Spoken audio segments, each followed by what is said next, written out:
My word of encouragement to every woman with a voice is that get a vision. Yours might not be big, it might not be helping a fellow person or building capacity for yourself, but get a purpose in life. Your purpose will drive you. Let me tell you the truth. We are all here, there's no more, almost everybody here is family. When we started planning this program, we had zero kobo in our account. But what do we have? The passion. We have intense passion to do it. And here we are. If you set your heart to it as a woman without borders, meaning that you are limitless, nothing is stopping you. The first few weeks, nothing. Third week, nothing. Over planning. Fourth week, nothing. Fifth week, nothing. Sixth week, nothing. The seventh week came. And it started to drop. Are we celebrating ourselves? Are we celebrating our sponsors? Whenever we come for sponsors, they kept calling us one by one, the first few that we reach out to.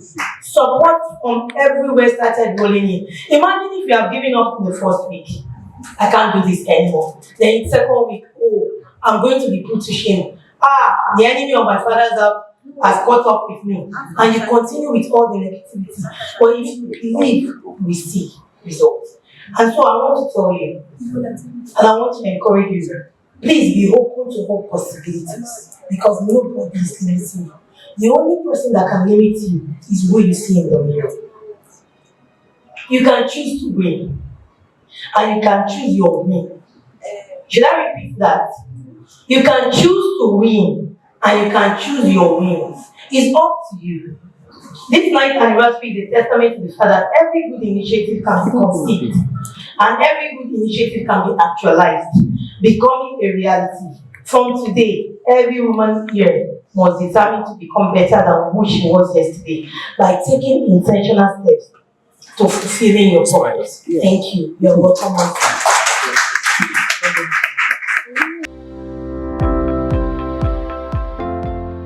How do you feel celebrating 9 years of WWB? It's a dream come true. Because when you start any vision, it's not a joke at all. It comes with a lot of pain, sweat, blood, and actually, when it's for profit, you are doing it for a purpose. But when it's not for profit, that is a passion, it's so difficult for people to, what am I going to gain from it? They're not making money out of it. So it was pretty difficult, but I knew what I was going into, because I have a husband that has been an entrepreneur from day one, and because I'm married, I know what it means to be an entrepreneur in Nigeria. They have feast of farming. So I also knew that starting WWB is going to be like almost similar to that, because you're not having any expectation of funds coming from anywhere, even though you anticipate funds to as well. You need to celebrate yourself, know your strength. My resilience is very high, and I think I got that too, partially from my husband, who is an entrepreneur, like I said, is a businessman. So I learned to be resilient in the face of adversity. So we moved all these years, not giving up. That's why the fact I was just recovering, and the recovery took 3 years. Immediately I was out of the hospital after 8 months. We had our inaugural program to launch the vision. So to launch Women Without Borders International Foundation, we are fully registered in Nigeria. We also have a cooperative fully registered in Nigeria. We're all out to empower women. And today, I can tell you, I'm proud of what we have achieved. We might not be where we want to be, but we are definitely not where we wish to be. And this 9th anniversary is a testament to the fact that we've gone a long way and God has really helped us. So the next thing is our guest speaker's opening speech. I call up Mrs. Yemiro to give us her speech.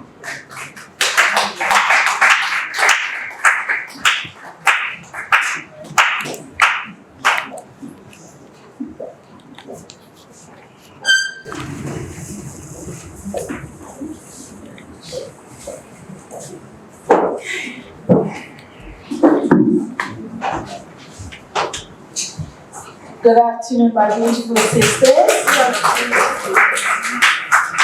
We don't seem to be happy to be here.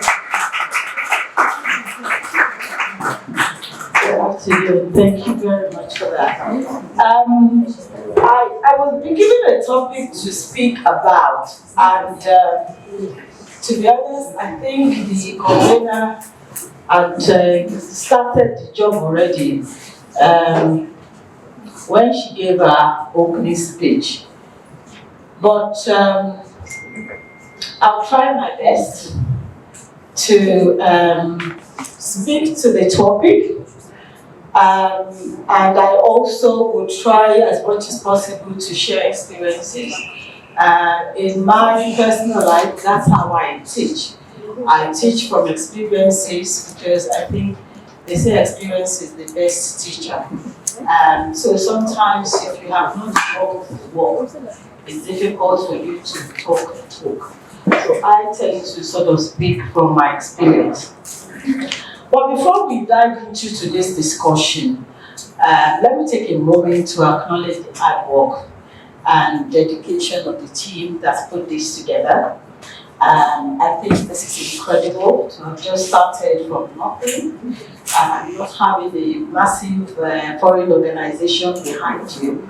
I think to have achieved this, it's an incredible feat. So I really want to commend and to appreciate you all for all the work that you have put together to enable this event to take place today.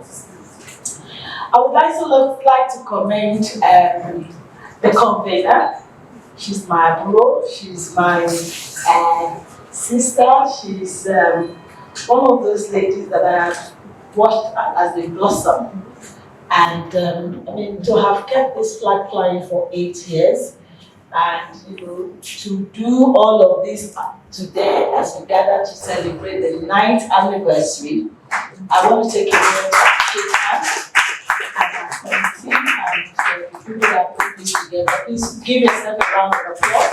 It's an outstanding effort, and thank you again for inviting me.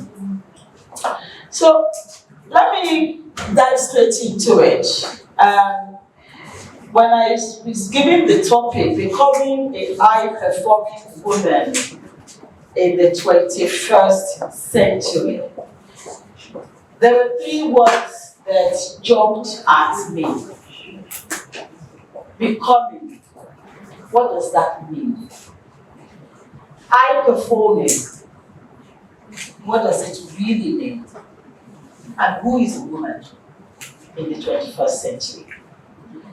So I'm going to sort of try, first of all, to lay foundation by looking at some of these concepts, if I can call it that. What does becoming mean? It symbolizes a journey. Because it would have been, if you're already there, you are not becoming. Becoming symbolizes that you are on a trajectory, you are on a journey towards a goal. What does high performing mean?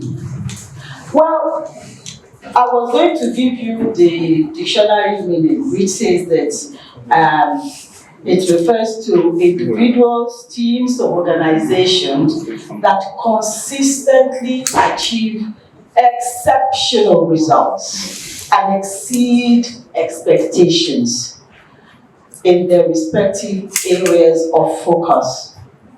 So what are those things that characterize high performance? The dictionary tells me excellence, efficiency, and the ability to consistently, please underline the word consistently. And my sisters, please, if you have pen and Bible, get out your notebooks because we're going to take some notes today. Some of the things we're going to talk about are things you should get home and go back and reflect on what you want to do differently. I loved some of the opening remarks the convener made around the fact that it's up to you. Nobody is going to fight for you. You have to fight for yourself. You have to decide for yourself that this is what I want. And I will address some of these things in the course of my teaching today.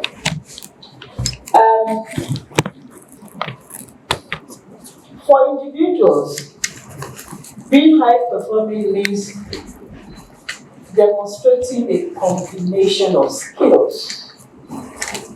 Discipline. Have you ever met somebody that is indisciplined? There is. Even for athletes, the reason an athlete will stay on top of their game is because they're disciplined enough to practice every day and every time that they have. So discipline is a core attribute. The image of God, He created them, male and female.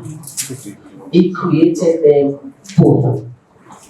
What that means is that both men and women are equal in value and dignity before God. So if God has created us as equal in value to Him, why should any man make you feel, or why should you accept that you are any less than anybody?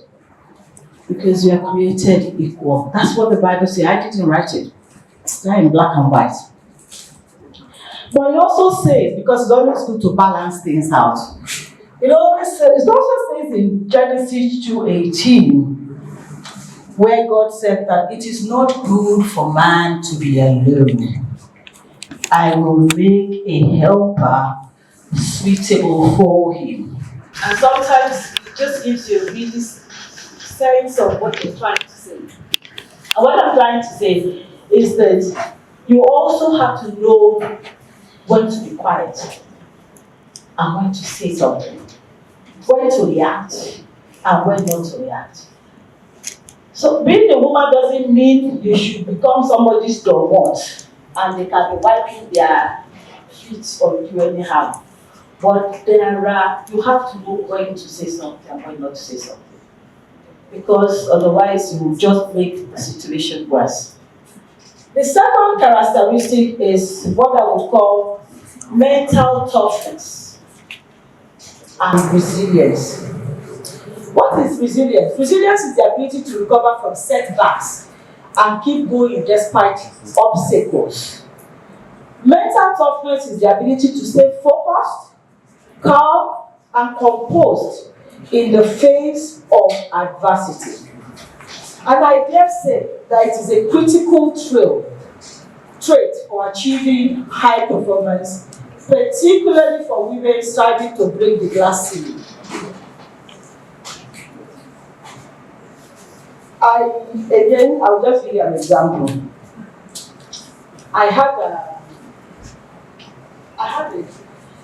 It was a project I was running. This was several years ago. And the project really was tanking. No one I said tanking, the project was all going to fail because there were just too many things that were going wrong.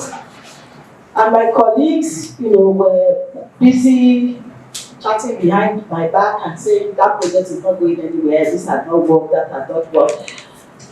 And I said to myself, if this project fails, these people do not realize that we have all failed. It is not just very celebrity that has failed. Yes, I'm the one leading the project, but we have failed. So I decided to me that whatever it's going to take, this project will not fail. And I went to each person that was a key dependency. And I will say to them, what would it take for you to ensure that we complete this project on time?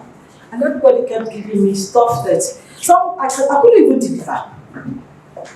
You're asking me to get you 6 people when the entire people of the project is only 10. I can't give only one person 6. So what you're asking me is impossible. But I refuse to take no for an answer. And what I would do then would be to say, okay, you know what, let's do it this way. I can't give you 6 people, but I can give you 3 people. Can you take your own staff? Give me 3 people that can volunteer to join this project. So I had to bring a lot of persuasion skills in, sometimes emotional blackmail. You know, after telling them, look, this project is not only about you, all of us will fail, we have to work hard to make sure we. And you just kept going. I kept pushing. And at the end of the day, we managed to finish the project. We reported the project to the executive management. And the first thing the MD said was, oh, thank God you finished this project. But the moment I had boss, my head was like, don't go there. You know, but you guys did not finish it on time. You exceeded your budget. You did this, you did that. And I was very sad because it took everything that I have to finish that project. So the next day I came to work and my colleagues were expecting me to be down and really be upset and everything. And I got in and they said, oh, we're so sorry about how the meeting went yesterday. How are you feeling? I said, which meeting? They said the one we had yesterday. I said, I never ruined a good day with a bad yesterday. We move. And they were looking at me like, what? I said, yesterday is gone. I can't do anything about it. So I am moving ahead. They have given me the feedback, I have taken the feedback, and move on. And sometimes that's how we need to approach things in life. It is not easy. Let me not kid you. It is not easy. But a lot of the times, it's a mindset.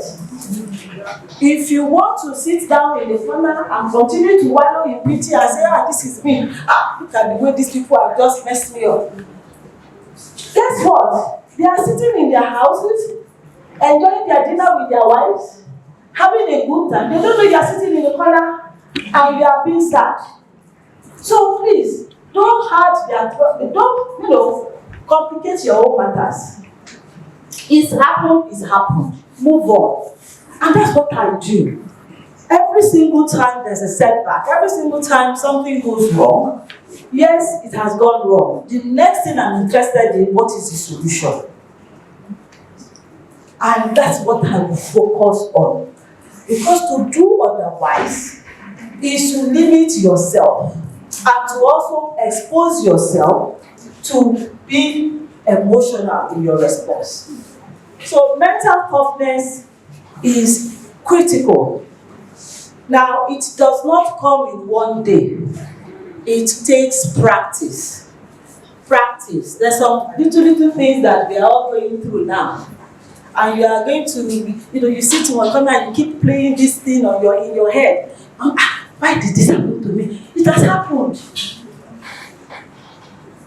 But look for a solution and move on. And as you practice this thing, you find that it gets better with time. The third thing I have for you, which I believe is a key characteristic of a high-performing woman, is continuous learning and growth. Never stop learning. I always tell myself there is always an opportunity to learn every day. It may not necessarily be in your career space, but you learn every day. And you can learn from anything and anyone and anybody. I learn from my children. I learn from my subordinates. Especially in these days of social media. I'm still trying to understand how Instagram works. The next thing they tell me there's threads. There is, what's this other one that they are carrying now? They just keep coming with new things every day. And I'm like, please come and show me how this one works. Okay, so I can do this. Okay. I'm constantly learning. And you will find that it keeps you young as well. Because you can now be on the same level with the Gen Zs. I always tell them, me and Gen Z, you see, I wear my trainers and my jeans and I'll start walking the way they walk, like this one still Gen Z. It's important because it's a mindset. The fourth thing is around goal-oriented and being driven. High-performing women set clear goals for themselves. And it's not enough to just set the goals, you need to take deliberate actions to achieve them. And you have to be disciplined in your approach and have metrics that you will use to assess your progress. Let me quickly unpack that because it's really important. You see, if you fail to plan, or if you plan to fail rather, you're about to fail. And I learned this lesson a long time ago. I remember, I started doing it about 25 years ago. And I used to do what I call a 5-year strategic plan for myself. And every 5 years, I would sit down and say, okay, 5 years ago, these were the key goals I had set for myself. And those goals usually, I categorize them into different buckets. I will look at my professional life. Where do I want to be in the next 5 years? I will look at my family life. Where do I want to be in the next 5 years? I will look at my spiritual life. Where do I want to be in the next 5 years? I will look at my financial position. Where do I want to be in the next 5 years? This is a very big spreadsheet I have. And for each one of those dimensions, I will write out 3-4 things. No more than 3-4. Because if it's too much, you will not be able to go. I will put those key things I want in there. I will also write how I am going to get there. So, for example, in 1999,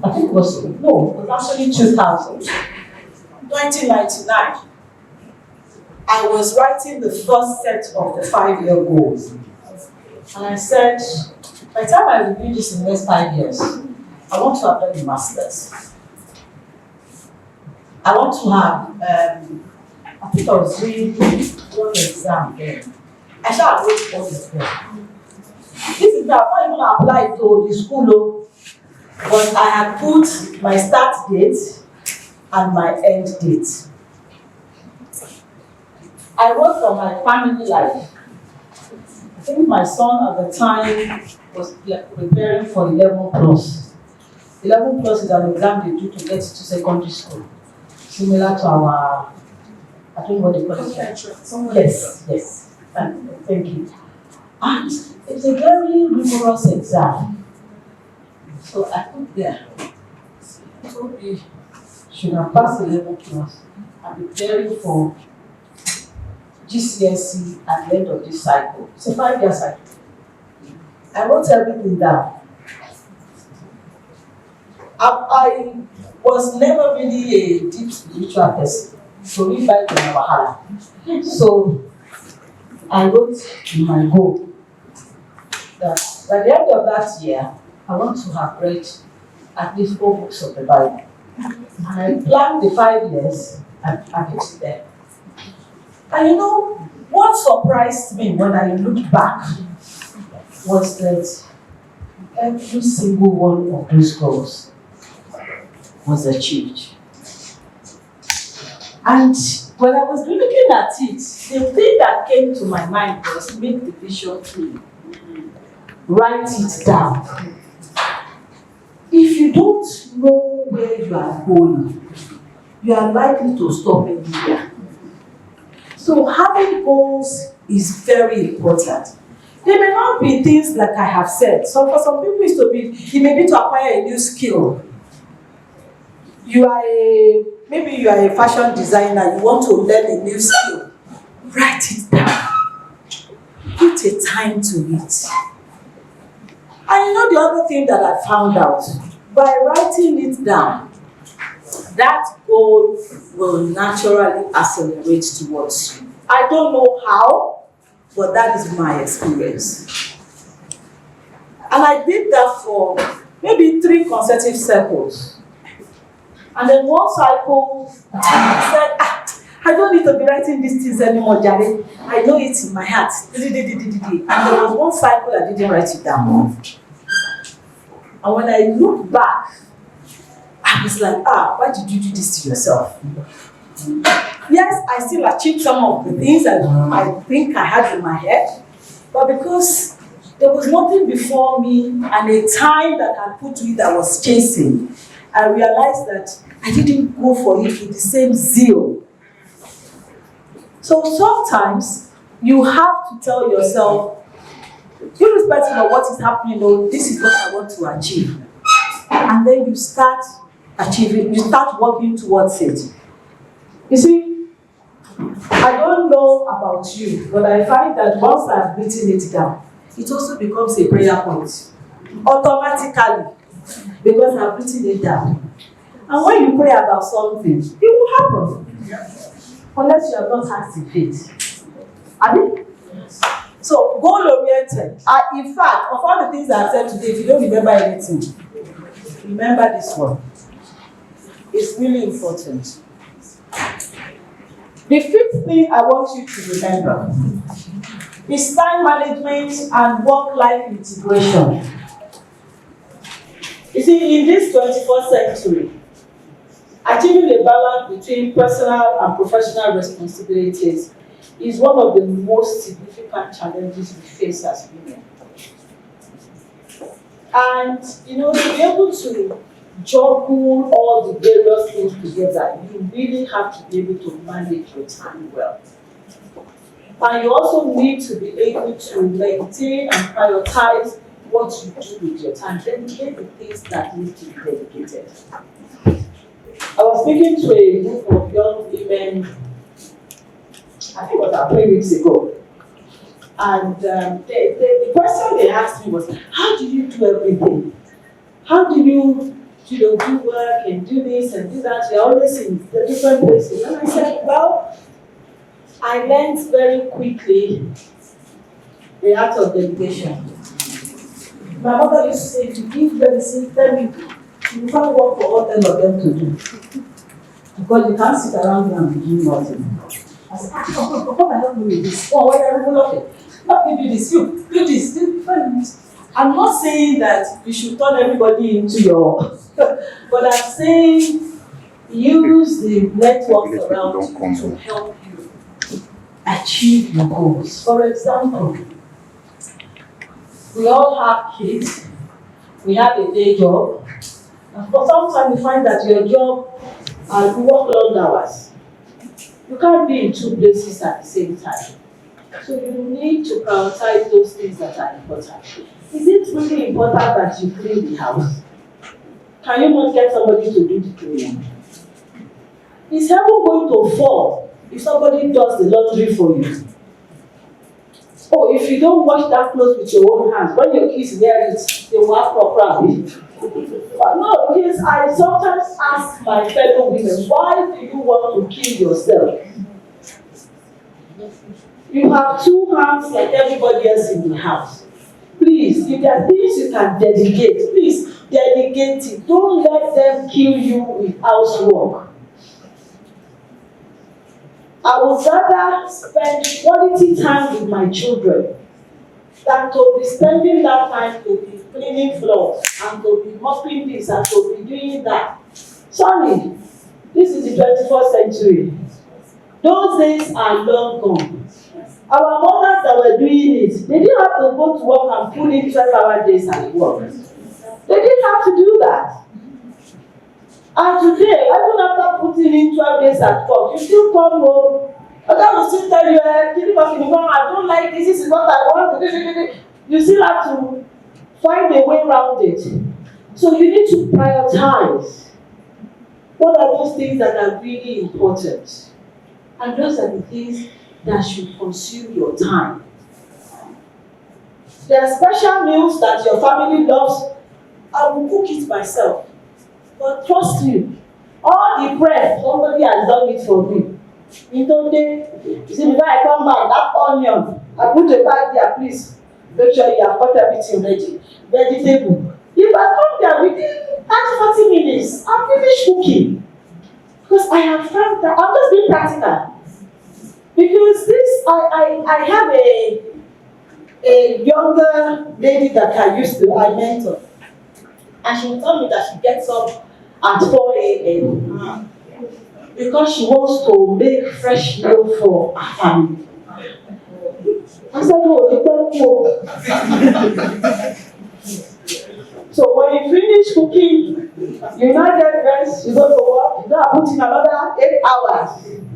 You rush back again, you want to cook fresh meal for them. I said, I'm sorry for you. It's not important. Prioritize those things that are important and focus on them. And what do I consider important? It's quality time with your family. Spend time with yourself. You know, the one thing that I decided to start doing you see, the funny thing is, age is very funny. When you are in your 30s, how many 30-year-olds here? You think that you have, in fact, you can do 20 things at the same time. You are pulling this, you are pulling that, and you forget to look at time more, number one. Your body won't tell you anything. Wait till you are 45. You start seeing all kinds of funny things coming through. Because this body is not a machine. Even your car, you not take it for servicing. Once a year at least, you must go and service the car. So what makes you think your body does not need servicing? You need to look after yourself. Self-care, very important. Even if it doesn't have to cost money, because sometimes we always think that everything is money. But being able to take some time out by yourself, go to the beach, go to the cinema, just do something that you go with your friends. You see, I'll tell you a sad story. And it's very sad because when it happened, I called my sister and I said, I have been put right. And she said, what happened? We lost a sister and our kids came to spend some time with me. It was barely 2 weeks after. And these children, it was as if nothing happened. They were watching movie, they were eating popcorn, they were. I walked into the room, I looked around, and I walked into my room. I called my other sister, I said, I'm thanking you in the name of God. You see the children that we are wanting to kill ourselves, they will be alright, though. They will be alright. But if you walk yourself to the ground, all you'll be getting is Palamoni. They are going without their lives. You need to look after number one first. Because if you are not alright, the family cannot be alright. You see, God has made it so that we women, we are the center of the family. So prioritizing yourself is not an act of selfishness. You can quote me. It's an act of love. Because when you are around, you'll be able to look after them. These are personal experiences that I'm telling you because I have seen it several. So making sure that when it comes to time, you also prioritize time for yourself. It's very important. The final point before I go to strategies is to build and leverage on the support network. Just like we're doing here today. The network is very important. When my kids were really little, the job I had at the time, the earliest I leave my office is 10 p.m. 10 p.m. And I'm in the office by 7:30 in the morning. I have 2 au pairs, truly, but the au pair is not going to help my child to do their homework. So I devised a system. I will, when it is 7 o'clock in the office, I will block my diary as if I'm in a meeting. I will go into the conference room. I will call the house. Toby, have you done your homework? Yes, mommy. Email it to me now. You will email it to me. I will go through everything. I will track my changes. I will send it back. Finish it and put it in your bag. Where's your sister? Send me your own work. It takes me roughly 45 minutes to an hour. I'm done. Your girl will sort out their night routines. That one is not my business. When I get home at 10, usually I'll get to about 10:30. The first thing I go and do is to go to their home, check that they're sleeping, then I'll open their school bag, make sure that their homework was fully completed. That is how I do it. Now, there are so many meetings that I cannot attend because I'm at work.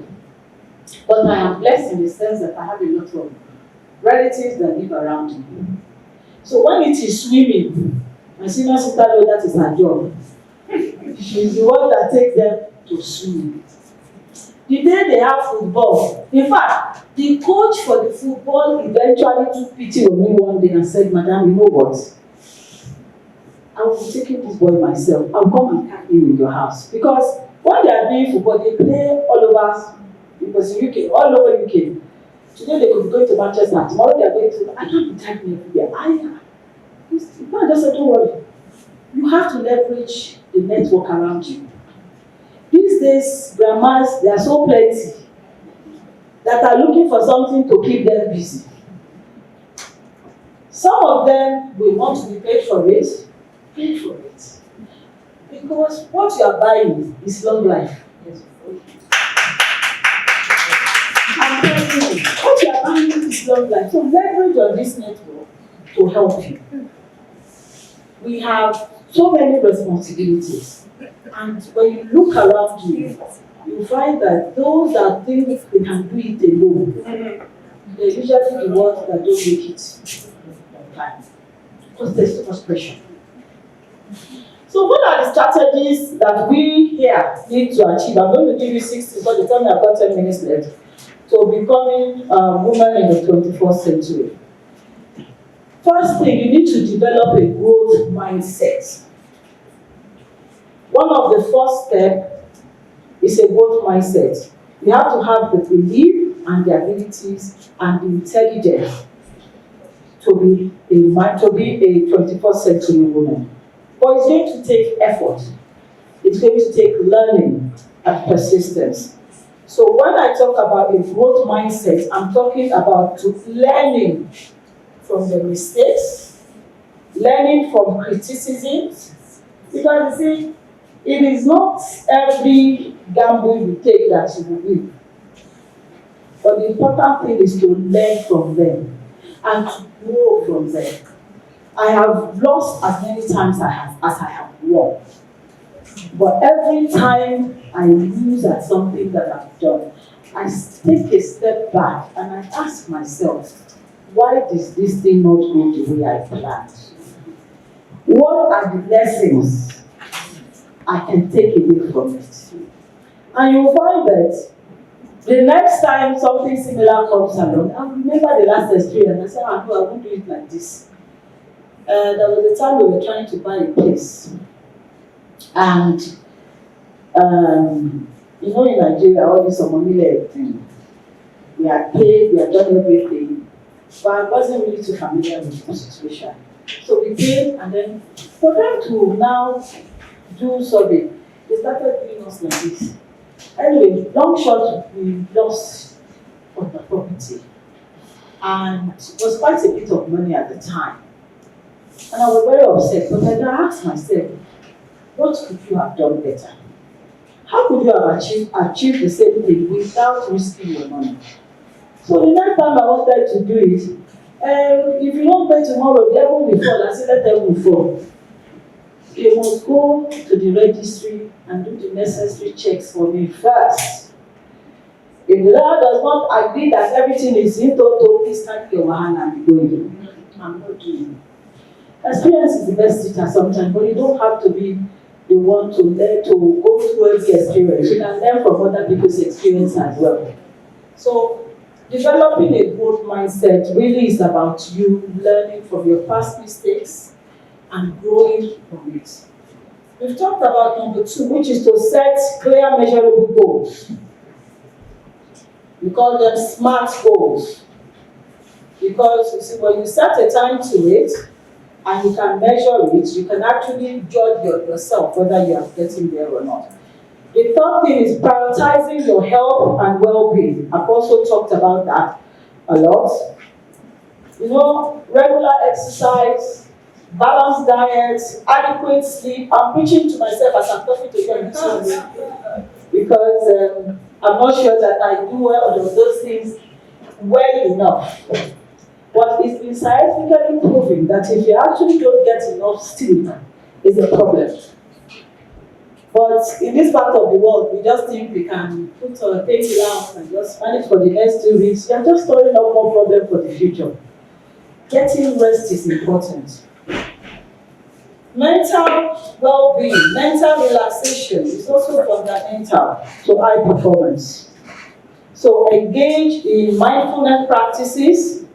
I like to write and to laugh, relax. Networking and mentorship, building a strong network of supportive individuals is the most effective ways to grow professionally. Again, let me quickly spend some time on this because I think for us women, we have this tendency to, yes, we have a network, but are we using that network in a positive light? Having a network is not to using the time to gossip. It's really to spend the time to, build up each other. Sometimes I have, like my sister here, she will call me and she will be on the phone for an hour. And she is telling me this and this and this, and I'm like, okay, what are you going to do about it? It's not enough to just talk about it. What are you going to do about it? So you must have somebody that is almost like a coach. You know, a coach does not tell you the answer. A coach will just guide you. He will listen to what the issue is and will ask you, so what do you want to do about it? And you yourself, by just talking, you will eventually find the answer. So it just guides you through the process. And it's important for us as women to have somebody that, has that role. My sister and I, we do that for each other a lot. If there's something bugging her, she doesn't know what to do. She's an accountant like me, so obviously that makes it easier. She will say to me, okay, so what are you going to do? And I'm thinking that, do you want to think about another option? Because what you just said might end up this way. Sometimes it's the other way around. You need somebody.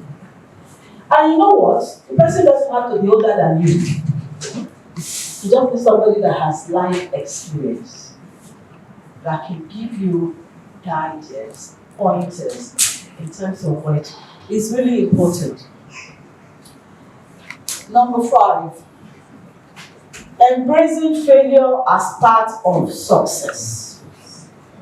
You see, on the journey to that mountain summit that you call success, there are always a lot of failures. And failure is actually the bridge or the ladder that you have to climb to get to success. Because it is when you have failed that you learn the mistake and then you go again. And this time you're going stronger and better. So please don't give up at the first sign of failure. You need to keep pressing forward till you get this thing that we're doing here today is a testament to that. When the convener called me, I think it was 2 weeks ago, and said, I don't know what I said, so what are you going to do about it? She knows. Have you looked at this venue? Have you looked at that venue? Can you? Because at the end of the day, if you give up at the first sign of problem, you don't know what you are doing. But you keep pushing. You will ultimately get there. Because why? God is a just God. Finally, cultivate self-compassion. It is important that you acknowledge to yourself that you are not perfect. I know I'm not perfect. And I tell myself all the time that the pursuit of excellence should not come at the expense of my personal well-being or happiness. You see, happiness is free. I always tell people, you have to choose to be happy. This world is very depressing. Absolutely. But if you look at what's going on around you, you are inviting depression. You have to choose to be happy. So in pursuit of excellence, please do not let it come at the expense of your personal well-being or happiness. High-performing women are kind to themselves. Recognize your achievements, celebrate them, but also give yourself grace to rest and recharge when needed. So in conclusion, let me say that becoming a high-performance woman in the 21st century requires a blend of personal growth, professional excellence, emotional intelligence. It is not simply enough to succeed in one area of life.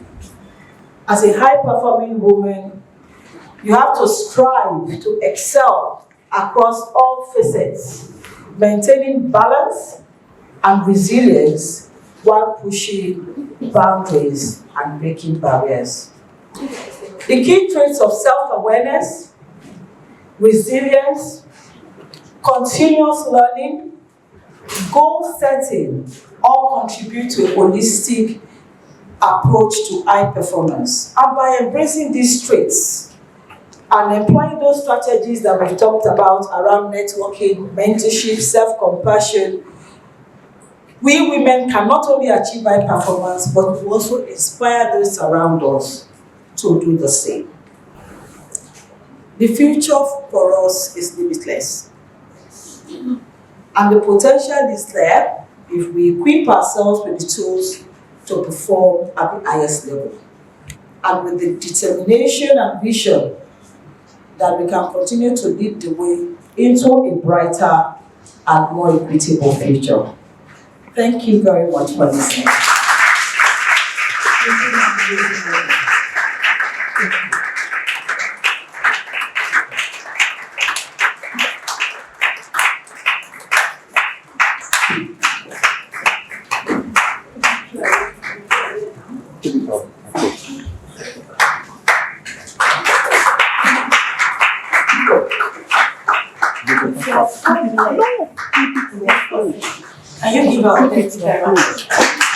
All right, hi everyone. We're here at the 9th anniversary of Women Without Borders International Foundation, of course, founded and convening by Mrs. Olayemi Idowu.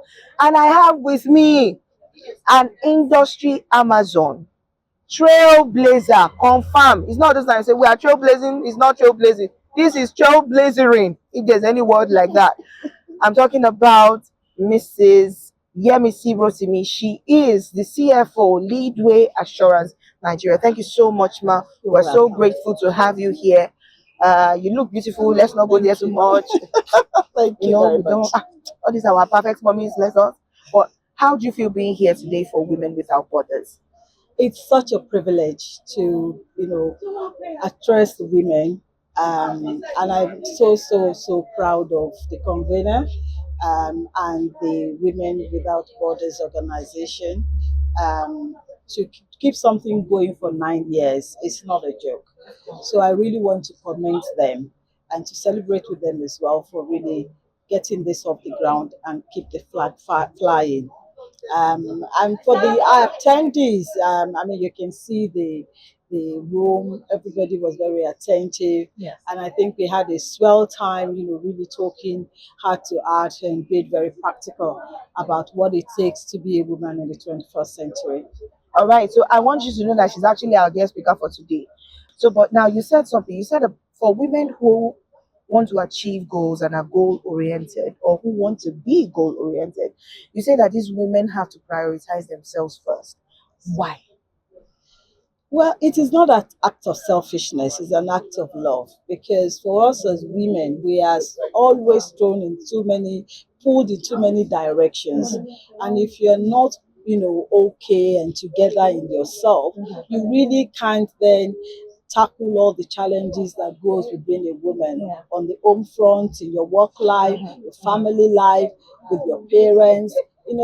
For we women, we just wear so many hats. Yes. And it's always important for us to prioritize self, because it is when you are okay that the family can be okay. It is when you're okay that your husband can be okay. It's when you're okay that your workplace will be okay. You don't want to come into work and be having emotional outbursts. Yeah. So it's from that angle that we have, sort of tried to explain that it's important to prioritize self. Is there any key points that you got from this event? Of course, the statement that if you don't know where you are going to, you will definitely stop halfway. That would continue to live rent-free in my head, and it will continue to spur me to do more. Well done to her. It's not easy to do this, and she has been doing this for 9 years. It's not easy to bring people together. It's not easy to inspire people, and it's not easy to push people to do more. And for her to be doing this for 9 years, it means that she believes strongly in what she is doing. And I pray that God will give her the strength to do more. What would you say is one of the key things that women that lay them back, that does not make them to reach that potential as to how they're supposed to be? We don't believe in ourselves. We don't believe. That's the problem. We don't believe in ourselves.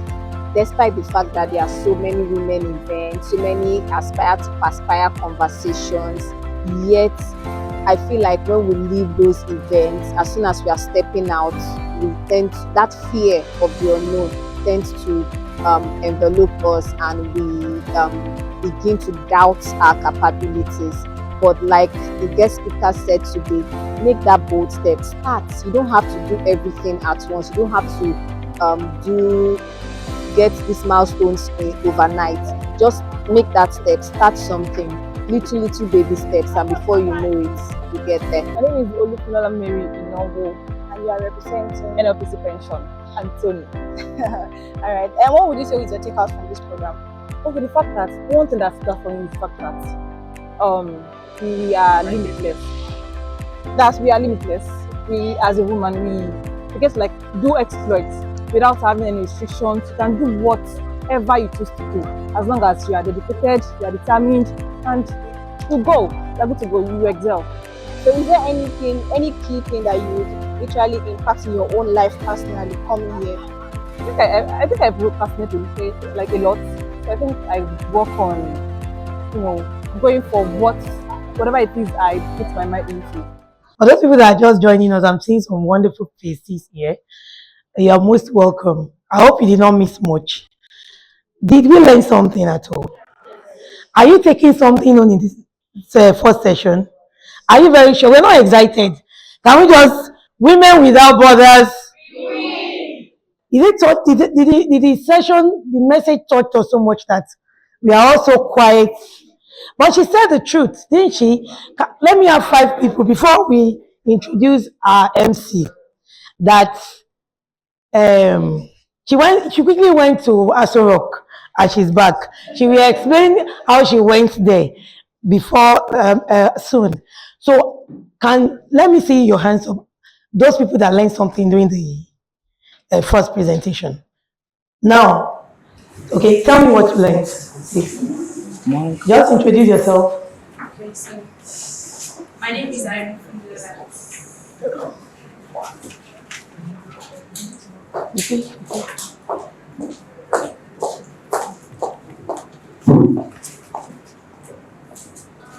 so much. My name is Irene from the Netherlands. So I learned that you should set a clear vision for yourself and write it down. Make it clear and achievable. Let's give it up. We are both people. Somehow everybody's hand is down now. Are down now, brother. Right. Good afternoon, everybody. My name is Lulu. I learned that it's not enough to succeed in just one area of your life. There should be a point. You should succeed in every area. Thank you very Can we much. celebrate her? Who else? Our sponsor does. Oh, yeah. Go ahead, please. Thank you so much, ma'am. My name is Delani Sokonipo. I learned that we should learn how to dedicate to parents. So that Beautiful. I can Beautiful. Thank you so much. Somebody is pointing out. One of our sponsors want to be part of this. And I'm sure that she's joining us at the end of this program. Good afternoon, ladies and everyone. My name is Joy Pasi Ebru. I work for Nature Gentle Touch as the HR. Okay, so I remember at the point of my life as a young mother, working at Lagos Island and staying at Ojota. I've just had my first child and I was given only 2 months as my maternity leave. And my husband was like, now work, you know, go. And I was like, oh, yeah, I go do that work. My father didn't send me to school to not come to something. You're doing yours, you provide, but I want to be a career woman. He was like, you're disrespecting your husband. And I forged ahead with that job. And I was sent out. My baby was just 3 months. I was given an assignment outside Lagos. Wow. It was a consulting firm, so we had to go recruit. And I went and I left my baby. And people were like, you're a wicked mother. You're very wicked. Why can't you leave your child? 3 months. I never knew anything. That baby, if you go grow, nothing go to her. And today, 2 of my kids, that one that I left at 3 months, is in the university and nothing happened. So I learned something that it is very, very possible to be a career woman and also a mother. Thank you. Thank you very much. By delegating, one of the strongest characteristics, or what would I call it, that you can adopt is delegation. You see, she mentioned something, and it's also a sad story, and I'm going to share it. One of the reasons why I'm passionate about women empowerment and the mindset shift is this.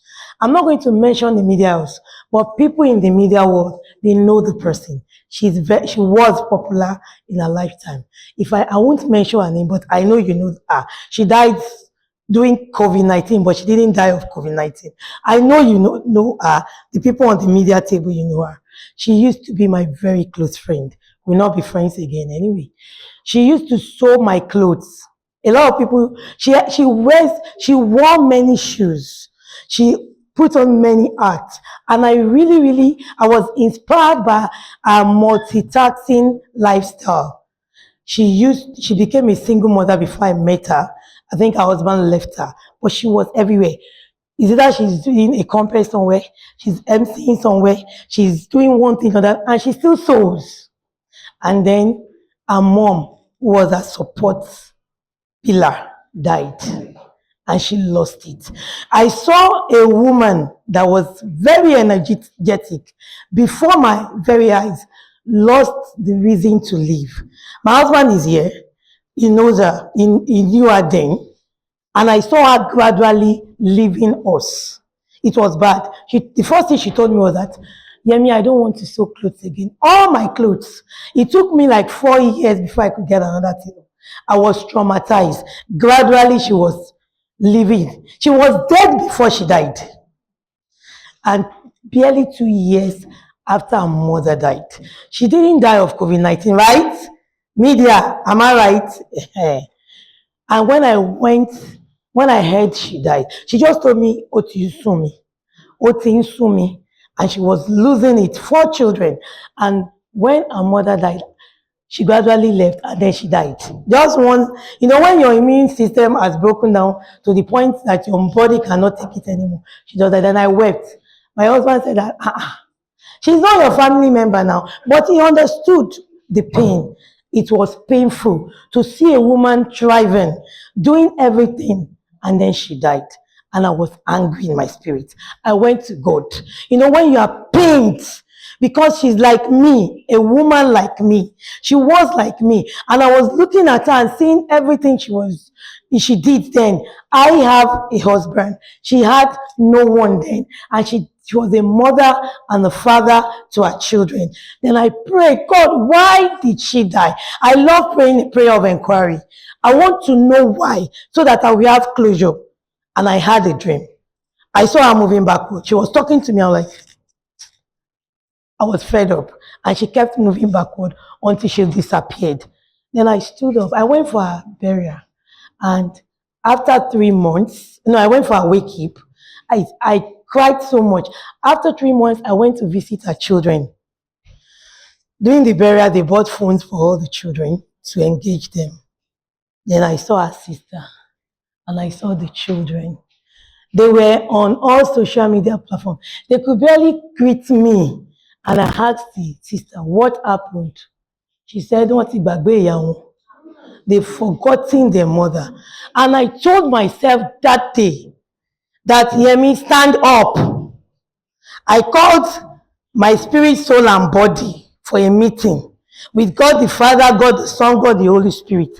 And I said, from today, I am number one. I cannot be there for my husband if I don't take care of myself. I cannot be there for my children if I don't take care of myself. I cannot be there for women without brothers if I don't take care of myself. So I told myself, the next money that come into your account, you know, COVID collected everything in our pocket and account. You are going to take care of your skin. Then you are going to take care of your body. Then you are going to go fixing. You know, when I look at my nails, I'm like, oh, you look lovely. At least I know what I spent my money on. You're going to eat the kind of food you want. And you're going to help these women to become the best version of themselves. And here I am today. Like I told you earlier, there was no money in our account as of January. How many can testify to that? Sister Temitope, Sister Mary, planning committee, Opa Yemi, my dear friend, Sister Fumex, there was absolutely nothing in our pocket. But I told you, your faith should not make you stagnant. Your faith should propel you to become something relevant, so that you will be your husband will see you as an asset and not a liability. Your children will be inspired to be like you. They will say, one day my younger daughter, I was in the kitchen and she told me something. She said, Mommy, she is a very, very deep person. So I want to tell you something. I noticed that you don't have irresponsible friends. I left what I was doing. Well, like, are you a ghost? And I asked questions because, you see, these children are kind of smarter. And why did you say so? She said, I've noticed you. When your friends call me, I started mentioning them. Sakemi Addition of WWB. He said, you're either talking about your faith, your family, how to make money, and how the future will be. I learned something from her. People are watching you. People are watching you. And what are you giving to them? Look at the mirror. You will know whether you have achieved or not. So let me hand over to him. I don't expect that round of applause to actually but none of you here today.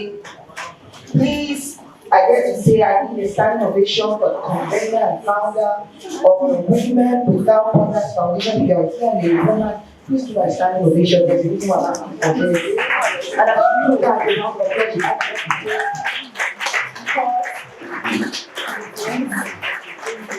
only a person that thoroughly understands purpose. You know, sit down, thank you.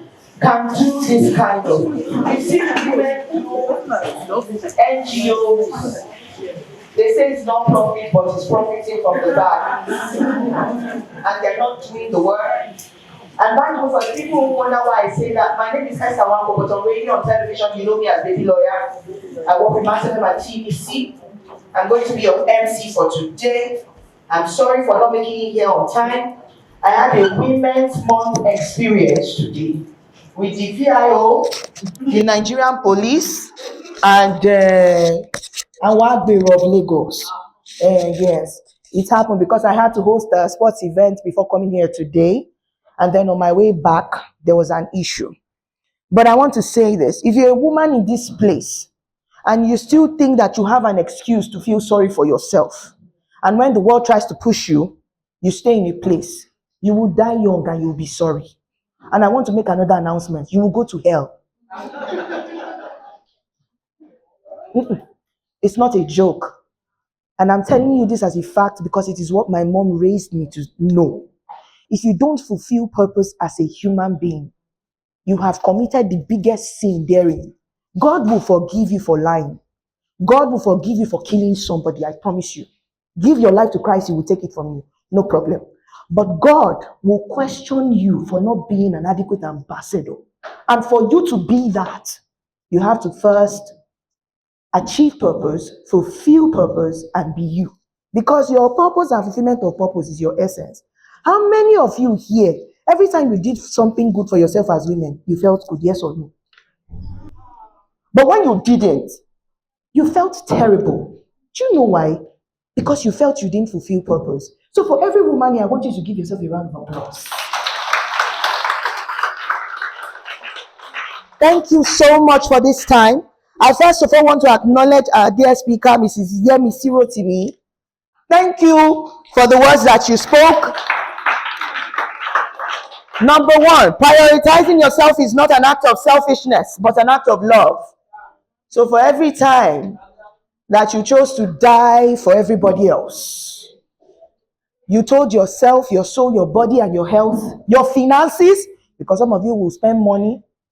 That's my wonderful mommy on low cut. I'm not talking to you. I'm talking to somebody else. What I'm about to say is not for you.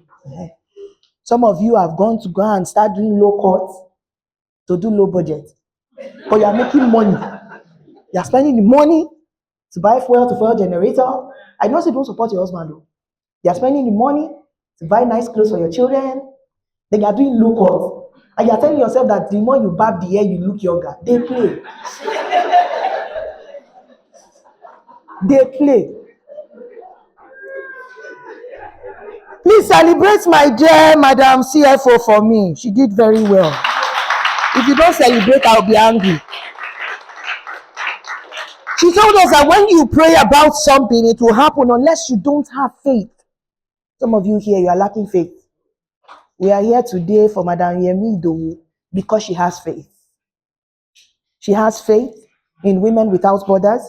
She has faith in all the women in the foundation. She has faith in the women that are coming in. She has faith to change lives for women. So if you don't have faith and you are here, and this includes our men, so that you don't think that we're against you. We have faith in you. We have faith. So if you don't have faith and you are here, please, I want you to change that orientation. There's somebody in this place that has stopped praying because they say God is not answering their prayers. But if you wake up every morning, I want to make you understand that God has actually answered your prayers. The question is the time of manifestation. And sometimes God too will not allow you to manifest when you have not become the you that is required. That is required for the blessing that you want. There is a woman here that is telling God to bless her with money. But she's using her money to pay for all her siblings and her children's school fees. God is not going to give you the millions of naira because you are not going to remember yourself when that time comes. Women need to learn to remember themselves. Do you know that there are women here who still think that it's okay to buy a land in their husband's name and not their own?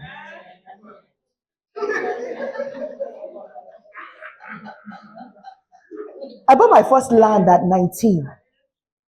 Shocking, right? I did a deal with my cousins. And then when we finished the whole thing, we had this neighbor that wanted to jackpot. They had some land somewhere around Songo. And my cousins drove to see the place. And I said I wanted the plot. And I told them to use the profit to buy me the land. I called my mom and I said, Mommy, I'm going to buy land. My mom said, by law, you can't own land. I said, but I can have my name on the title. She said, who taught you that? I said, I read it. She said, okay, you can, but why? I said, no problem. I got that land and I said I was going to make it what we call a beacon property. That's what I named it. Meaning I would never sell it, but I would give it to my firstborn. As a woman here, you are entitled to own property. You are entitled to transfer property. You are not a stick. Please stop thinking about yourself like that. Stop it. You matter. You matter. Let me tell you one thing you need to understand. Every business in the world that is growing today, I'm in media and I can tell you for free, is in business because of women. Men don't buy detergents. Many of them don't know how to wash clothes. Men don't buy cleaning soap. Go and check all the adverts you want on TV. It is women they are using to run the adverts for you. The voices that will, I'm a voiceover artist. If you hear No, if you hear MTN and you hear a deep voice, that's likely me. All the voices that will run your ads on jingles on radio are done by women. Do you know why? Because when women are in the room, forces gather. When women are in the room, that's when results happen. My dear, the best of philosophers were taught by women, but they removed their names because at that time, they were not encouraged to celebrate women. Socrates' best lecturer was a woman, but you don't hear her name in history. Until you all here decide to put your own selves in history, we will all be wasting our time. So if you know that you don't want Madam Olayemi's effort here today to be a waste, leave here deciding to do better first for yourself. Let's remember, T-Pain is president too. There's no money, no man is going to really have time to spend money on you the way people like my dad did in the 90s, late 90s, early 2000s. Unless he's a proper Odogu spender. Even Odogu spender self, taxation and billing won't kill in neck. So if you are not finding your own, you're going to be in trouble. So I want every woman here to live here, being encouraged in their spirit and loving themselves. A round of applause for you too. We're going to be taking some messages from our sponsors. I want us to please give a round of applause for Cap Wars. They are here. They are one of our sponsors. The NLPC pensions, please celebrate them. And as we celebrate the NLPC pensions, I want you to specially celebrate Mrs. Oluwabusola Ayo Balogun, Head Customer Service, NLPC pensions. She's right here. Very beautiful lady. Wonderful woman she is. We also have other partners here. Infinite Media is here. Their MD, Mr. Oludayo Idowu, who is also the husband of our dear Mrs. Olayemi Idowu. He's the MD and CEO. Please celebrate him. See, all of you, you should be giving this man a standing ovation. Because if he was not a good husband, trust me, there will be no women without borders. I promise you. If he was not a supportive husband, if he was not good, there will be no women without borders. Thank you, sir. God bless you. And of course, we're still here celebrating our sponsors. Many of them are still here. We still have sponsors like Sapphire Zone. We say thank you to you. A round of applause for them. Nature's Gentle Touch, Madam Bassi. Thank you. And of course, we still have other sponsors here. Lead Reassurance, of course. Please, Lead Reassurance. For this, our Madam Yemisi, come on. No. See, celebrate them, but you see, for Madam Yemisi, celebrate them very well. And so we want to say thank you. We're going to be taking pictures from the sponsors right now. And we're also going to be getting other sponsors. There are other sponsors here. Classes by DMCC, Boxes, thank you. Freshers Food Ventures, thank you. Impressions, Graphics Impression Limited, thank you. Cake Slices, Cakes and More. Come, una dey here, where the cake?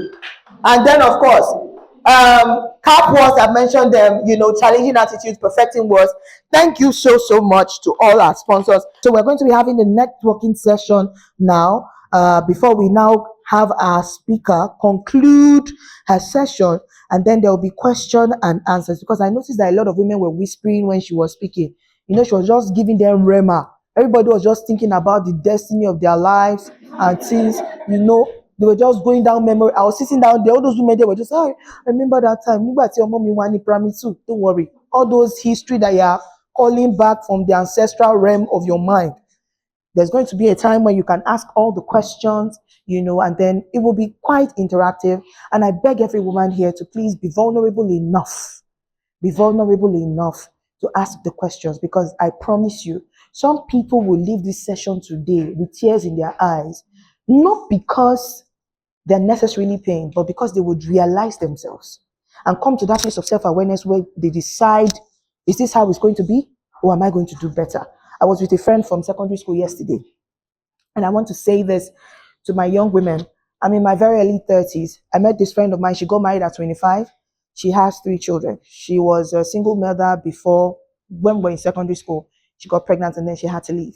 And I spoke to her yesterday. I had to go visit her. And she complained about everything. She's been in this marriage for 7 years. And she's talked about how this is a mass comm graduate. I read law. She finished from LASU. She's brilliant. This was one of the people who, when we are going to do debates, we are rubbing minds, She's calmer, but I'm the one that has energy. So I'll be using the energy to be gingering the team. Come, you people shake body, let's go and do this. School has to win. But she's very articulate. And I saw this person sit down in an interview with me and cry terribly, and say the person she's married to, every time she wants to do something relating to career, he will tell her she should remember that she has children.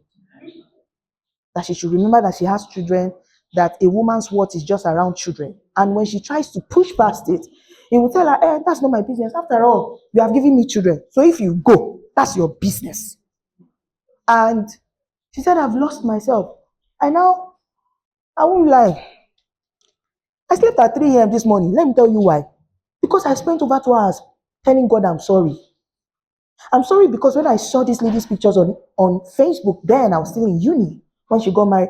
I said, oh God, maybe I'm too picky. I'm not a nice person to myself. I didn't get, why am I going to marry? The person that I married 7 years ago is going through hell. And I left that meeting and I saw the Holy Spirit deal with me. I said, hey, that marriage that you said I did not give you 7 years ago, how far? Am I still a terrible person? I spent 2 hours of worship to tell God I'm sorry. Last night to this morning. What am I trying to say? There's somebody here that is living a life of comparison. Your husband has been comparing you. Family has been comparing you. You're a woman in this place. Stop it. Your life is good. You are a good person. And you will grow and you will do better. And until you give yourself a chance, you are going to see a better you. There's nothing wrong with you. That career path you want, go and get the certification. If you have to go and do a PGD as we are doing, please do it. You are worth it. In this life, you can make up to $2,000 in a month and even more. Nobody will hate you. You are worth it. You can do whatever you want as you are in this room. Stop comparing yourself. Somebody needs to hear it. You are beautiful enough. Your skin color is awesome. Your hair is doing well. If you have chopped edges like me, it's still fine. You people should stop all these things. Stop it. You are beautiful. Over try, they worry you. In fact, that over try, said maybe now they kill you. Because God wants you to do it and stop where you can. So I think you should do that. A round of applause for yourselves, please. We're going to take a break right now and we're going to have the networking session. Please, you have the opportunity to get to meet people and go and meet our sponsors at the back. Women, if you are in business here, you work for a company or you've started a business, you should have a pension fund account. Please, get a pension fund account. It is not all the pension fund accounts in Nigeria that are horrible. Some of them are really working. I promise you. I work for a national, I dare to say multinational media brand, and I know what I'm saying. Please get your pension together. There's Leadway Assurance here. Go and meet them up. Learn about health, your wealth, and trust. As a woman, you are not too young to have a trust. I promise you. Nature's gentle touch. Please, so those of us that have edges that refuse to edge, that's part of the people that help us. Go and meet them so that they will help your edges too to be edgy. Go there. Please connect. I want you to connect. Every woman here, whether you're a small business person, even this our uncle camera, all of them, connect with them because you have to now evolve. 2025 is the year of evolving. Evolve in your business. Learn how to create content so that the world can see you. All right? So connect here. We're going to be having a networking and photo op session. So that starts now. Thank you very much, ladies and gentlemen.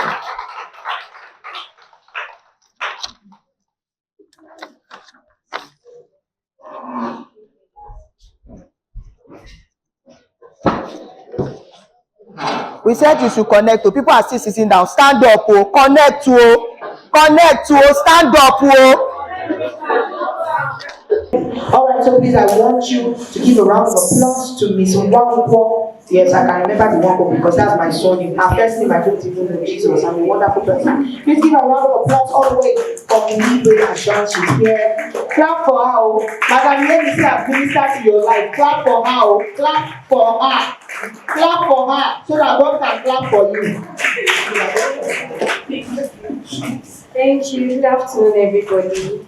My name is Vivian, and I work with the Grants and Communications Unit of Leadway. So, Leadway is a one-stop financial solution that has been existing for about 55 years now. And you and I know that somebody that is 55 years is no longer a child. That goes to tell you that we've been there, done it, and still doing it. So we provide insurance solutions, pension solutions, health insurance solutions, trusteeship, and asset management. So what this means is that I know we've been hearing different things about financial stability, financial freedom, and all that. But guess what? If you don't plan your finances, this financial freedom cannot happen. And that is where Leadway comes to play. So whatever financial solutions that you need, we are there to help you. And just to let you know that Leadway knows where it pinches as a woman. It's you have a lot of female executives. You already saw one here today. So from what she has told you today, from what you've heard from her, learned from her, you would know the caliber of people that we have giving you these solutions from the back end. That goes to show you that we are committed to your financial freedom, we are committed to your financial stability, and we are definitely committed to your financial growth. Thank you very much. A round of applause once again for Total of Leadway. Round of applause, please. Thank you so much. All the people are walking in my wow. All right, up next, I'm going to be taking Nature's Dental Touch. Madam Bassi, come and tell us about our hair. Come and tell us about why we should be using Nature's Dental Touch and why my edges is still removing. Round of applause for them, people.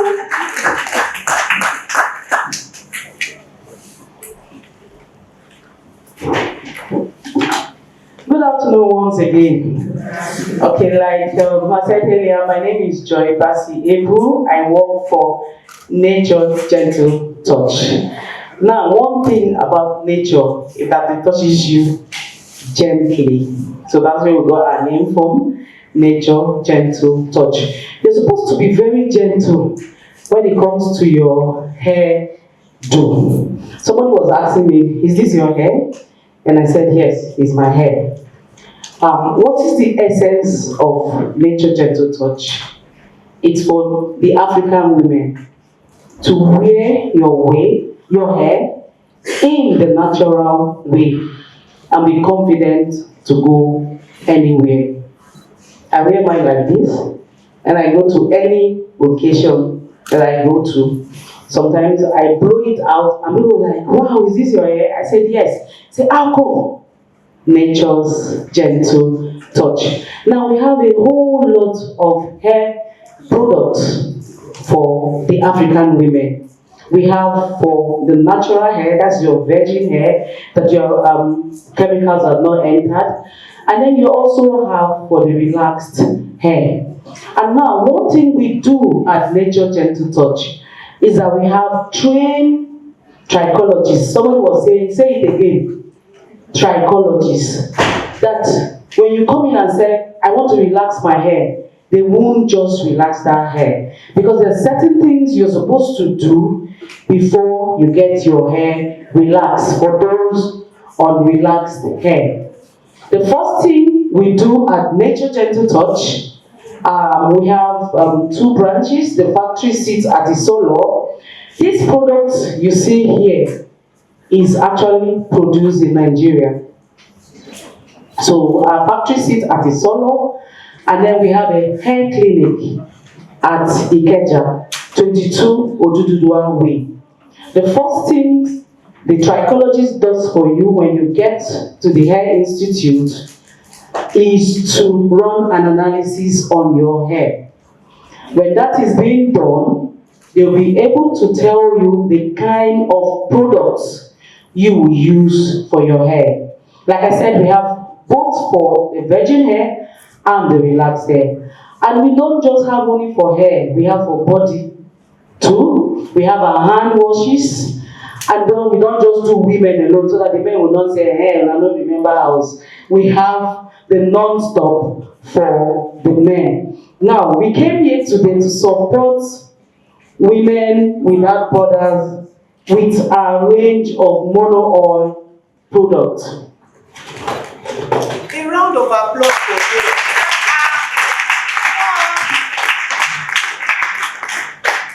Okay, so we have the shampoo. We have the conditioner, and then we have the serum. Now I'm going to take you through the short process of using it. You wash your hair with the shampoo, rinse it off, condition your hair, and cover it with a shower cap. If you're in a clinic, we don't just call it the usual name, salon. Some people will say, I'm going to the salon. No. Because we offer solutions, so we call it clinic. And the doctor in our clinic are called trichologists. So if you're in the clinic, you go under the steamer when the conditioner is being applied for 30 minutes. Okay, I don't have the time to go to the hair clinic. I can as well do it at home. I wash my hair, I condition it, and I cover it with a shower cap using my body temperature. So you can actually do it and you're busy doing something else, and then come back, rinse it off, and I use my serum. And with that, I style my hair. That was what I did before coming here with what you can see here. We have all other range of products for ladies. Now, the goal of it is for the African women. You can see the texture of the African women's hair. So people will say, oh, I can't carry natural hair, it's not easy combing. I can't comb the natural hair, so I just go and relax. With your hair serum, you wet your hair, apply it, and you comb, and you're free to go wherever you go. So we thank you for the opportunity that you have given us today. And we welcome everyone that will come to our hair clinic. Actually, we're supposed to come with a free therapy card, which we forgot. So you walk to our stand, get our number, so that if you're going there for a free hairdo, all the women here are free to walk into Nature Gentle Touch Hair Institute at number 22 Oduduwa Way for a free hairdo. So once you get there, get the number from the former, my colleague.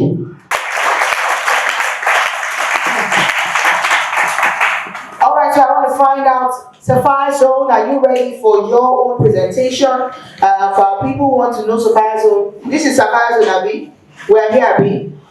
So, if you want to know about Sapphire Zone, don't worry, let me not speak too much. But a round of applause for our fine lady coming, like Miss Nigeria, in Ogoja. Oh yeah, thank you so much. Yes, I took out the fact that I have to finish what I start, because that really spoke to me. There are quite a number of things that I've started, and my way of procrastination, I've let them, just sleep by. But this year, especially this month of March, I really learned to start, taking a stand and making sure that I follow through. I finish the things I start, and by the grace of God, I know that this year is going to be really, really great for me and for my business, my brand. Women should learn more to come out, to speak out. Just speak what is happening. Let people know that this is happening to you, such that not only yourself would benefit from that, but other women who are also going through the same thing and feel like they're ashamed, they feel condemnation. There's therefore now no condemnation in Christ Jesus. So you need to come out and let people know that once you speak for yourself, you have spoken for every other woman who's going through what you're going through. So going forward, every woman should know who they are so that nobody else tells you who you are not. Yes, babe, Dolayemi is a wonderful sister to me. We've known each other for years, and I'm so happy that WWBIF is 9. And 9 with a bang and a difference, so many sponsors. It's never been like this before. I'm so excited for her. I'm so happy for what God has started in WWBIF, and I know that God is going to do greater things. It can only get better. Next year, 10 years, I can't wait.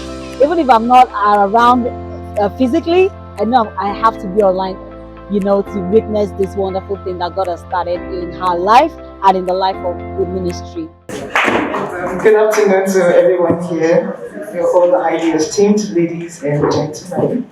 Thank you so much. It's really a pleasure to be here today.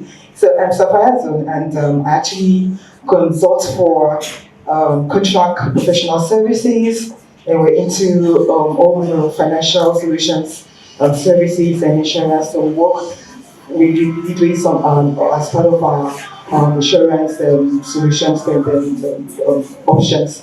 And also a business administrator for a business associate precisely for Zelos. Zelos is called Zelos Group International. It's actually a real estate company with 6 subsidiaries under it. And you ask me, there are so many real estate companies all around the world, why choose Zelos? So I chose Zelos because Zelos is reputable, it's got a track record, it's a young company, and then also growing very fast. So we're in our 7th year running now, and they have a track record of allocating whatever properties you have bought at the timeline that's been given. And not just that, because they have 6 subsidiaries.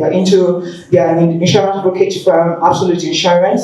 They are also a real estate company, which is Zelos Homes and Properties. They have cooperative societies for the real estate cashback, which is like a short-term investment for short-term investment purpose. And last year they were formally licensed by the CBN to run the microfinance bank, which is the Real Trust Microfinance Bank, and also they were licensed to run a trust line capital management company. So that's for your fixed deposits and the likes. So I'll quickly speak to you primarily about the real estate aspects today. And then we have the long term and we have the short term. So for the long term, it's actually when you buy into any of the properties that we have currently selling. Recently, we launched the fast-selling property, and it's a fully tastefully finished property called Lekki Havana. It's trending, and we sold in just about a month. We sold over 30 units. It's tastefully finished and finished. So if you're buying into that, we have it in 2 different let's say 2 different options. We have one that's solar powered at 65 million naira, and we have the one that is not solar powered at 58 million naira. And all these prices are the pre-launch prices. Remember when the MC was speaking, she was saying that it's not too late for you to own a space, to own a land, to own a property as a woman. We are in that generation now. And as at 15th of March this year, there was an announcement that the billionaire, that's the latest billionaire in the world now, who has pushed Elon Musk to the top place now, is who now? A woman. She's a woman. Something very court and then mayor. So that means that the women are really coming into that big space, that inner room where decisions are taken, where financial decisions are being mandated. So please don't be left better. So you can also tap into this quickly and own your property. And you know, when you're talking about real estate, you're not just talking about where you want to live. We're in a space here right now. This is real estate. Yeah. Schools are using real estate. Churches, organizations, they're using, even like the Nature's Gentle Touch, they're using the space for their facility and for their programs. That's real estate. So that's why it's very important for you to have this. So that's a long-term investment. So you can plan, you can take part of the lands or the apartments. So we have lands in Lagos, we have lands in Abuja, lands in Ibadan, in Port Harcourt. We're also venturing into UK very soon before the end of the year. Now, talk about the short-term investment. The short-term investment gives you an opportunity to leverage on the real estate offer, because what we have as the real estate properties are in prime locations. So some people might come and say, oh, what you guys are selling is quite premium, is high, it's expensive, we can't afford it. But because the vision is actually to provide solutions to the property and housing deficit we have in Nigeria, the CEO or GCEO has actually made an arrangement for this cashback for you to be able to raise your money, to be able to build like a generational wealth and have a form of a passive income with which you can now save and be able to acquire a property. So in the cashback, I'll tell you quickly how it works. So cashback is the fund that is given to us in Zelos. You keep it with us. It's run like land banking or like in the bank words, fixed deposit. So you fix it with us for 12 months. The minimum is 500,000 naira, and we always have a reviewed ROI, that's the returns on investments monthly. So sometimes it's sustained on the same level. For instance, this year so far it's been 37%, but it's usually between 30 and 40%. Last year, December, it was 35%. So when you plug in with your 500,000 naira, by next year, which is the maturity of 12 months, you'll be able to cash out with your 37%. So let's use the number that is very familiar with everybody. Let's use 1 million. So if you put in 1 million, you would gain 370,000. If you put in 10 million, you will gain 3.7 million in addition, and you can cash it out or you can even roll over. You can still meet me at the spot for more explanations on this. And some people are beginning to use it as a form of a pension scheme for themselves, because they can plug in every month and they know that the next day they can cash out their interest levels. So that's the much I have for you. But I want to say a big thank you to Women Without Borders for giving us this advantage, this platform to be able to interact, to network, and to motivate each other to big things. Thank you very much. I'm Adela Benjamin. All right, then a round of applause again, please, for Miss Adela Benjamin from Sapphire Zone Properties and all. And I would like our women to understand something. Everything you hear here today is for your benefit. I want you to take that home. It's for your benefit. Some of you here are going to have to do it for yourselves, and most especially for your children, your daughters. I am pleading with you. People think that motherhood is just about filling up, fulfilling the biological obligation of carrying baby for 9 months and burning the baby. Go into the mother and multiply. Yay! You are multiplying. But are you multiplying into hunger, or you are going to be generating wealth with the multiplication? And it's the truth though. So I need women here to understand and everything you learn here is for your benefit. Some of you are sitting here today in the situation of your life because your family did not have enough to plan for you. Fact. I'm telling you the truth. All the hardship, financial hardship, all the plenty story, that's just the truth. It's just, if you came from a house that had money, maybe you'll be the one doing the Women Without Borders. No, I'm serious. But you have a chance to plan for you and plan for your children. You have a chance. She was mentioning the woman who has kicked Elon Musk out of the radar right now. She's the #1 female billionaire of the world and #2 billionaire worldwide. Her name is actually Frankios Betancourt Myers. Her family is part of the shareholders in the brand known as L'Oreal, the makeup brand. Their shares from there she inherited, and she has expanded. She's a billionaire today. She's not even up to 50. She's quite young, and she became a billionaire even way before that. So it is possible. There's somebody in this room that has an idea of the greatest pepper sauce for jollof rice, but you are too afraid to try. You only make it in your house for Christmas.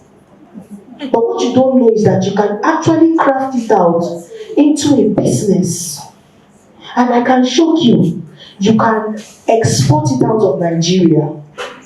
My mother was my mom is into food business. She has a catering outfit. She's run it for what I dare to say 30 years. The first time I saw my mom package and dry out onubo, bitter leaf, with the microwave oven, I felt it was, what are you doing? And she used to do that for my cousins. So, we are Igbos now. When the Odogus come and marry the ladies and they are taking you abroad, that they are taking abroad as wife. You say they should pack ugu, they should pack bitter leaf, they should pack dry fish. Many of these leaves, they have to now find a way to preserve them so that when you travel with them, you can just pack them up somewhere, put some in the fridge or a drawer that has good humidity, and you can stay like that for 6 months, 8 months, 1 year, won't go back. And my mom started a business for people from doing that. I didn't know that you could make pap into powdery form and take it away abroad. I only thought it's that one that you see where you will package it in a nylon and they'll come and sell it, then now put it in water, they will melt it, you now be pleading blood of Jesus that it should form, that the pap should not waste. I didn't know that, but that's an idea. Somebody seated there, you have a very wonderful ewagon sauce. And whenever they do party in your family, the other family people are coming to that party because of you and that ewagon sauce. Have you ever thought of turning it into a product? If you can't turn it into a product, have you ever thought of actually having an event, maybe not up to this, where you can teach women how to make that sauce without revealing your secret recipe per se, but you will create other recipes that is equally good. That is what Hilda Bassi is using to make money. Trust me, your mommy's food is better than our own. If you cook without stress, your food, the sweet, die. But Hilda Bassi has just created a means. Hilda Bassi will tell people, pay 35,000 for me to teach you my cooking book recipes. Now, calculate this. 470,000 women pay 35,000. Calculate that one. 470,000 women in Nigeria pay Hilda Bassi for WhatsApp class. Now the recipes are good. They are using them and it's working for them. But do you know how many hundreds of millions she made from that? If you go to her store, my food, trust me, the food is not foodie. It's not tasting good. I'm sorry. Anybody can go and tell I'm the one that said it. I don't care. But the recipe is working. So women have built other recipes from that recipe, but they pay 35,000. WhatsApp class, if you want the Instagram edition where you watch her live, is 50-something K. Women paid. Some of these people have restaurants, but you are here. You have one jollof mix that your grandmother taught you. That whenever you cook it, hey, Jesus. And you are allowing it, you are keeping, no, I'm just going to be keeping it for Timilade's birthday. I'm sorry. Gold mine is wasting. They are not doing anything with it. Some of you want to make the best zobos, the best different things. You have grandma's recipe that they gave you. We are not using it to do. Women, stop this thing, oh. Stop this thing, oh. I'm begging you now. Especially for those of us who are moms, and for young women like myself, let me tell you, my mom is going to be 60 in December. She turned 59 in December last year. By the time my younger brother was in 300 level, my younger brother graduated, that's the last child in my family. He's 5, 6 years younger than me. He graduated from uni last year. He's in his early into now mid-20s. And my mom asked me, now that all of you have left, what am I going to do with my life? That's the reality. All the children you are dying for, before you turn 60, they will grow, they will leave you. They did not tell you people. You think you are my mom, I will live with you forever. You are joking. I want to travel the world. Didn't I tell you? I'm not living with you forever.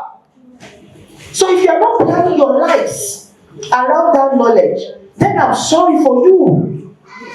All of you that you are doing, some of you are Agboko and Agbomoku together. You are carrying it on your head every day. My child, the child is sick, you are sick. You first want to die for the child. I wish you good luck. God bless you. You are the mother of the century. You have a special place in the heart of the Holy Ghost. But let me just tell you, that child will leave you. If that child got a scholarship to go to the US today, the child will leave you. The child will not die. The child will grow. The child will not survive. The child will live. The child will expand. And if you don't have anything for you, you will be on your own. So please, women, I am begging you, when we are starting the business, make out the money you are making. I dare to say, please pay yourself tithe. After you have paid God tithe, try and pay your own self too. Pay yourself tithe.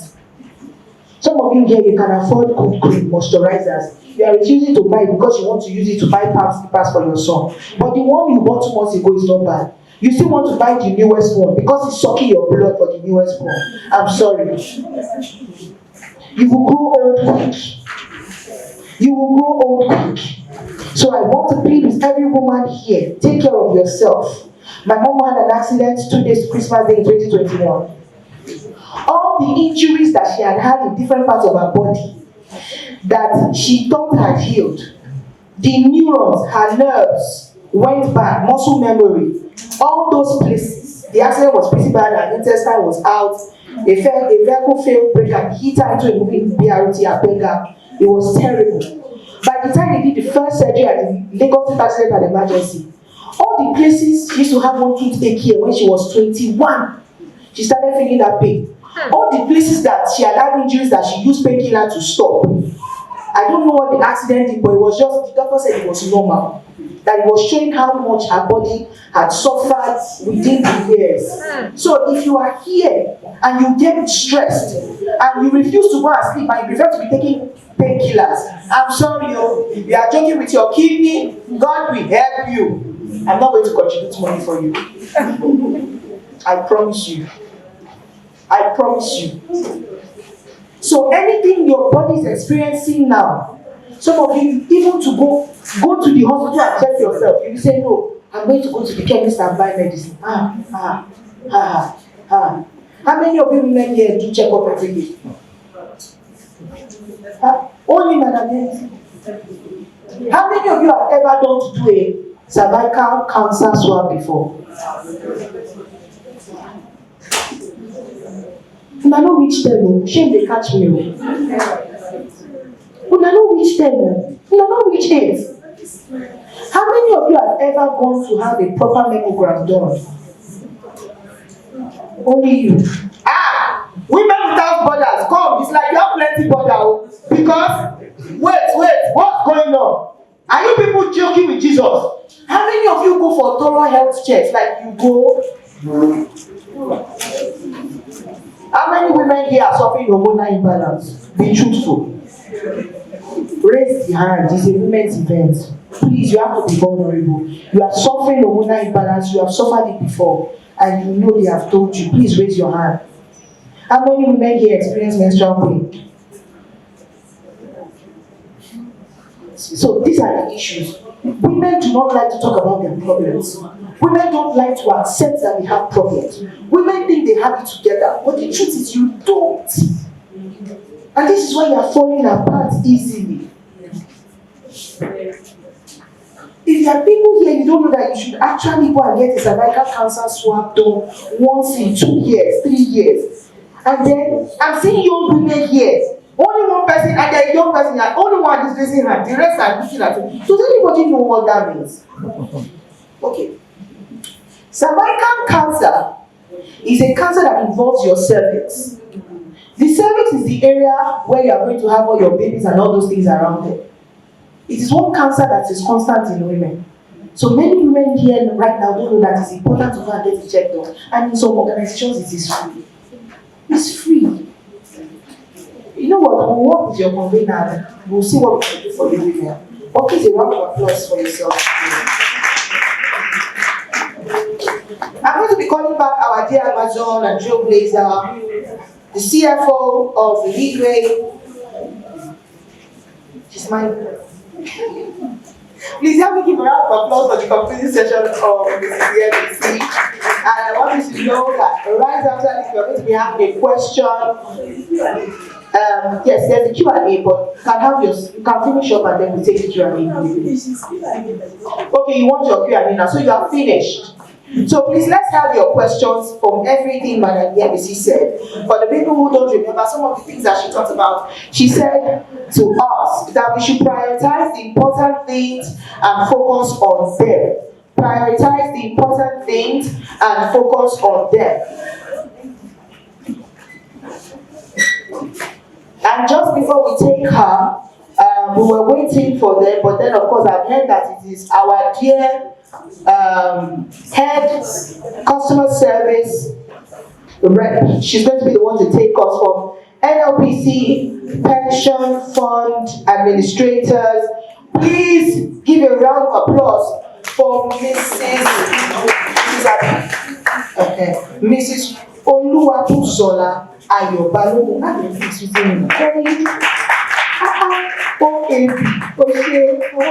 OAB. A round of applause, please. Don't let me get angry at you people right now in this place. Even that I love that kind of disappointment. Thank you so much, ma'am.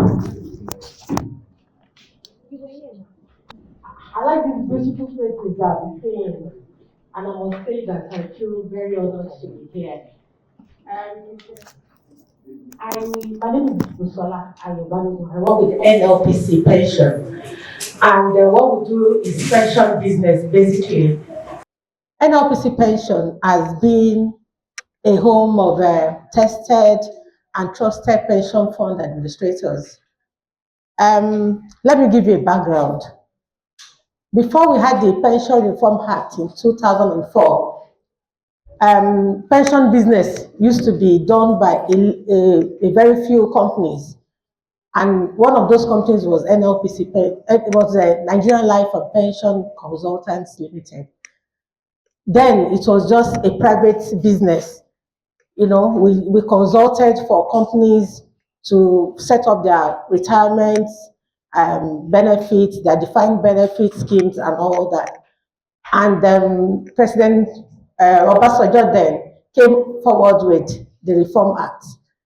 Before the Reform Act in 2004, pension business used to be such that you will see old people gather for verification. Some of them die on queues. And I know that we are very, very professional when it comes to handling your pension matters. Introducing and encouraging you, especially the young ones that have not opened any retirement savings account, that you should choose NLPC Pension. So we open a retirement savings account for you, and your money starts coming in from your employer. The employer will deduct from source what 8% of your total emolument is. Like I mentioned, I said it's basic housing and transport allowances. So 8% is deducted, and your employer also contributes 10%, making it 18%. And this is deducted and remitted to your PFA every month. So as the money comes into the account, it doesn't just stay there. We invest. And because we are a home of tested investment professionals, your money continues to grow. And with you being with NLPC PFA, we assure you that your pension, your retirement savings account is going to be well managed. We make sure that there's a good return on investment, and that from time to time you can monitor your account. You can see how it's growing.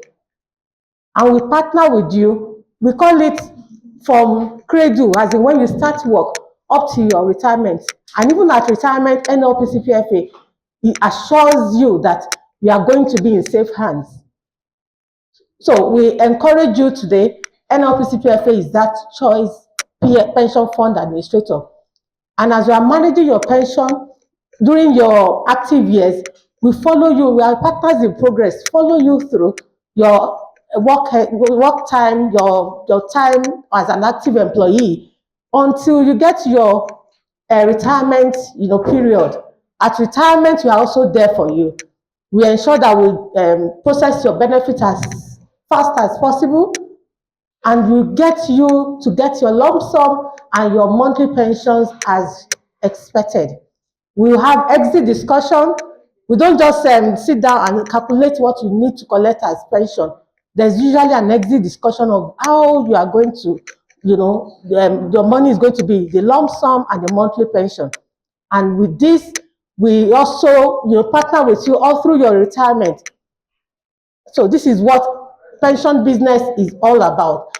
And yes, you have some benefits. The pension business has also thought about it, that it's possible that there may come a time when you will not be in active employment even before retirement. That is why we have the 25% retirement benefit that you can take. If you are not yet 50 and you are not in active service, you can come for 25% of your RSA balance, and we'll process it for you. Something has cropped up nowadays, we call it 25% for equity. So you are still working, you have 60 months contributions in your retirement savings account. You can always come forward, for 25% of your equity. How does this work for mortgage?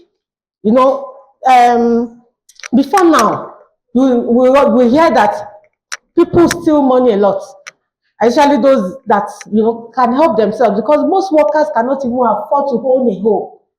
It's very, very, very difficult for people to gather money while they are working to hold a home.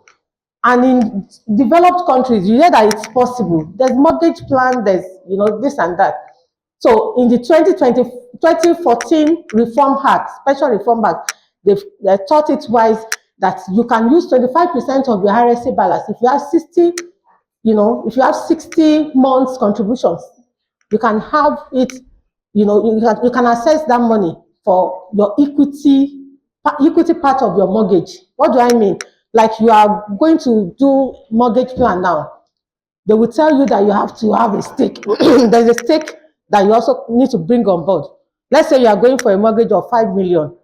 The mortgage company or the lending company can say, bring 1 million, for example. That's what your stake in the home you want to buy. So that money, 25% of your RSA balance, you can take out of it to make up for the equity. And if you are not in active service, if you are not working for anybody, if you are on your own, doing your own business, there's something we call micro pension plan. It's for people that are in business, or you have a company that employs less than 3 people. You can own, you may not go into the contributory pension scheme. You can have the micro pension plan, taken up. And how does that work? We understand that you are in business, and from time to time you may need your money. So there's something we call the 40% that you can, take. You can take 50% of your money for, doing business. Every time, like a year, you can contribute and use it, and you can also save the remaining, for when you retire. You use it as a retirement plan. So we have 40, we have 60%. And basically, I'm just encouraging you, because we even have the transfer window now. If you have a retirement savings account, you can transfer from your present PFA to NLPC pension. And we are promising you and proving it to you that, because it has been our business, we've been in this business for long, more than 50 years, as an organization or as a group of companies, before the Reform Act came into being. So you can always transfer to NLPC PFA.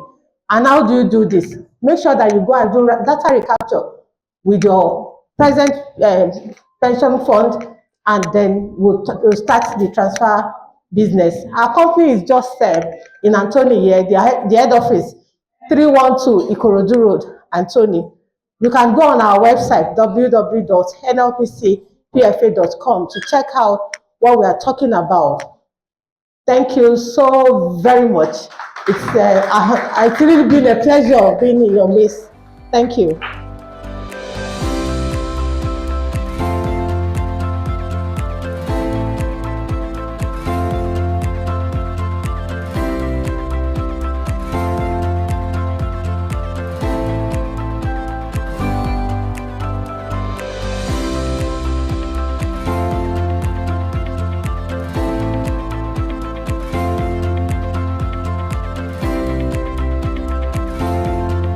I believe that